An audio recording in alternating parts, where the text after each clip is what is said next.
good day everyone, my name is Nestor Ortinero. So dito po tayo ngayon sa may San Pedro Laguna. Dito po yun sa may papuntang Langgam. Ito po sa naghahanap po ng San Pedro Laguna. So meron po tayong i-offer na lot only dito po. So yan po ay paakyat papunta po ng Service Road. Ito po. Ito po yung malapit sa may Nara Hospital na ongoing po ngayon ang ang construction. So yun po ang SM. Yun, may SM po doon. Yan, malapit lang po yung SM. So yan, along Barangay Road. So yung property na i-offer natin, eto po, yan po mismo. Ito po, meron pong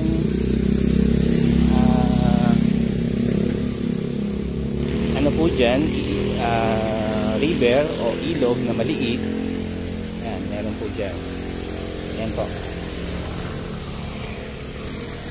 So mostly dito yan ay meron po yung pag ganyan ho ay meron po yung 3 meters dito sa area na yan. So ito po yung mismong property. Pero ho, kung sakali naman ho na yan ay hindi pa naman ho nagagamit, so yan, pwede pa naman ho yung magamit. Yan, maganda ho, tayuan ng resort. Ano po? Or pwede naman ho yan na maliit na kumpanya. Ano po? Pwede rin ho apartment. So yan, kasi ho, dito ay halos marami na rin naman yung pwedeng mangupahan kasi ho, ayan, kagaya ho niya, malaki na rin yung bahay. So, tindahan ho, mahaba ho yung frontage niya. Ayan. So yan, ito po, hanggang ho yan dun sa may taas. Medyo pa-slope lang ho siya, pag ganun lang ho siya. Pero, mostly kayang-kaya naman ho yan bahayan agad. Ano? At same time maganda po dito kasi nga mataas po yung lugar. Ano po? Ayan. So yan po mismo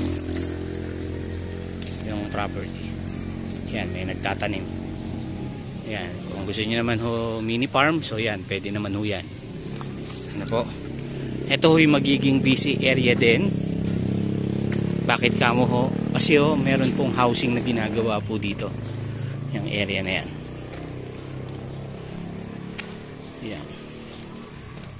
So, ang maganda ho is corner lot. Yan. Yan, hanggang dito po yan eh. Ayan. Corner lot po yan. Dito po yan sa may San Pedro Laguna. So, ang size po ng lote is 1,937 square. Ayan. So yan, hanggang dito po yan. Opo, possible po siya hanggang dito. Ayan.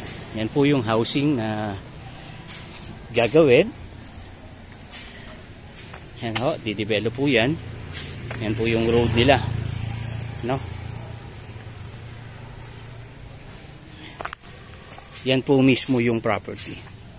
Ayan. So may mga tanim din po na fruits bearing tree. Ayan. So malapit po yun sa hospital. Opo. Ayan. So title po yan. Ayan. So yan o, katabi po ng housing. Ayan. Kaya maganda ho. Ayan. So mostly hanggang dyan po yan. Dyan sa area na yan. Kapag ganoon, papunta ho doon. No? Yan po. Maganda rin po yung location. Yan po. Resort po yan. Po, resort po yan. Resort po yan dito sa San Pedro Laguna. Ayan. So yan, pwede rin naman hong gawing resort kung inyo pong gusto dahil may resort na po. Ayan. So maganda rin ho, flatland. Doon po sa baba. Pero pa-slope lang naman ho konti. Konting-konti lang naman. Ayan. Pwede rin naman hong gawing housing na gawin nyo hong townhouse or mini company ho. Pwede po yan dyan. No? Ayan. Or pwede rin naman hong warehouse. Ayan. Kasi yan, haba ho ng frontage. Punta ho yan doon. Po. And meron pong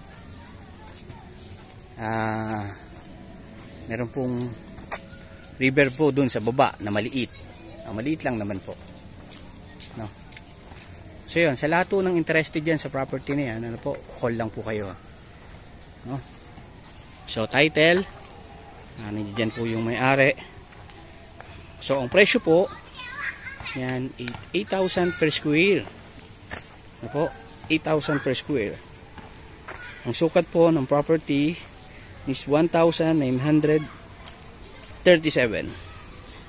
So, medyo malaki lang po. Ayan, San Pedro, Laguna. Ano? Ayan. Pwedeng gawing warehouse. No? Yan lang ho, may mga fruits bearing tree. Yan, may mga mangga na nakatanim. Yan, along Barangay Road. So yun, sa lahat po ng interested dito sa property na to, call na po agad kayo. So yan, thank you so much po and God.